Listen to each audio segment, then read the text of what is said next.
ইউনূসকে দেখলাম বাংলাদেশের সকল রাজনৈতিক দলের শীর্ষ নেতৃবৃন্দের সাথে তিনি বৈঠক করেছেন, ইসলামী দলগুলোর বড় বড় নেতৃবৃন্দের সাথে তিনি বৈঠক করেছেন। গতকাল ডক্টর ইউনূস বাংলাদেশের সকল ইসলামী দলের শীর্ষস্থানীয় ব্যক্তিবর্গ যারা এবং ধর্মীয় গুরু যারা, হিন্দুদের ধর্মীয় গুরু, খ্রিস্টানদের ধর্মীয় গুরু, বৌদ্ধদের ধর্মীয় গুরু, চাকমা বার্মা সহকারে যারা আছেন তাদের ধর্মীয় গুরু, বাংলাদেশের বড় বড় আলেম ওলামায়ে কেরাম, বাইতুল মুকাররমের খতিব শেখ আহমদুল্লাহ ভাই সহকারে বড় বড় সকল আলেমদেরকে ডাক্তার ইউনূস সাথে নিয়ে বৈঠক করে বলেছেন আমরা কি করতে পারি ভারতের ষড়যন্ত্রের বিরুদ্ধে। আপনারা আলেম ওলামা আছেন, আপনারা ধর্মগুরুরা আছেন, আপনারা আমাদেরকে পরামর্শ দেন।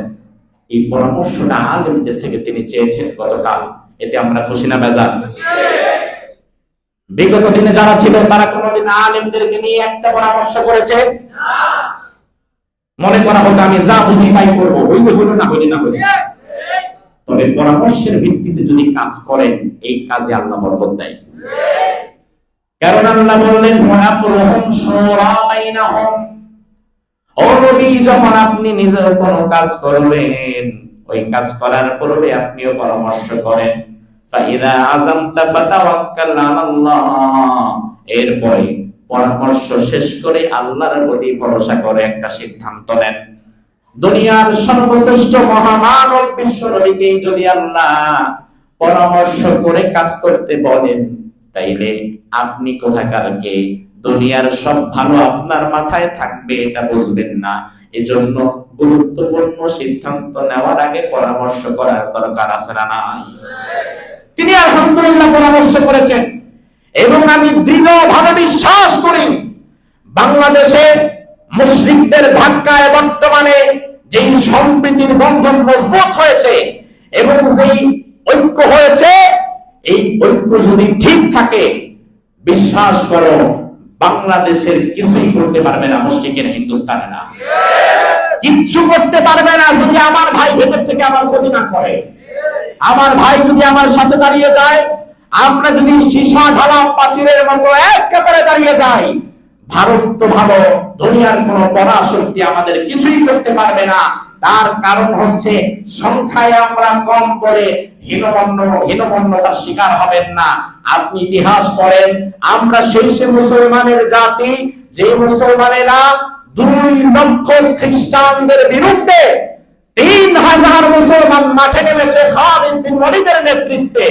3000 মুসলমান 2 লক্ষ খ্রিস্টানকে কোচর কাটা করে ইসলামের বিজয় সুনিশ্চিত করেছে, সেই জাতি আমরা।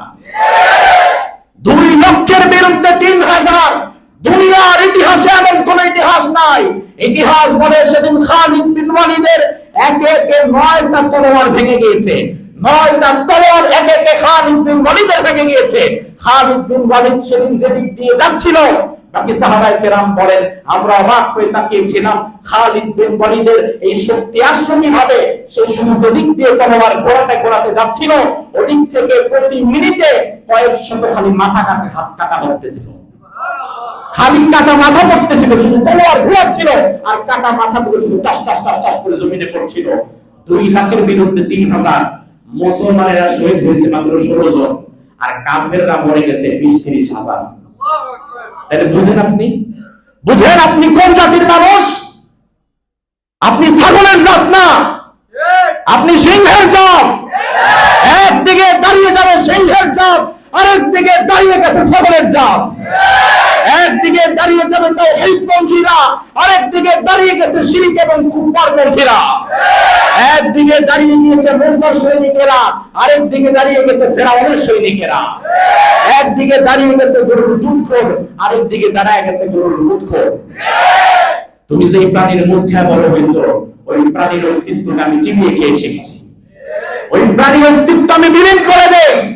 এজন্য তুমি যদি মনে করো সংখ্যায় কম, সশস্ত্র নাই, আক্রমণ করব, এই ভুল কোনোদিন করবা না।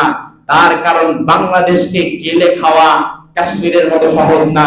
বাংলাদেশকে যদি গিলে খেতে চাও, বাংলাদেশ তোমার পেটের এক দিক দিয়ে ঢুকবে, আরেক দিক দিয়ে ফুটা করে বেরো যাবে। আল্লাহ তাআলা ওই অবুঝ লোকদেরকে বুঝ দান করুন বলি আমি। এই কথাগুলো যখন আমরা বলি এক শ্রেণীর মানুষের একটু কাজ আলা শুরু হয়, কারণ আমি অবাক হই এই মুহূর্তে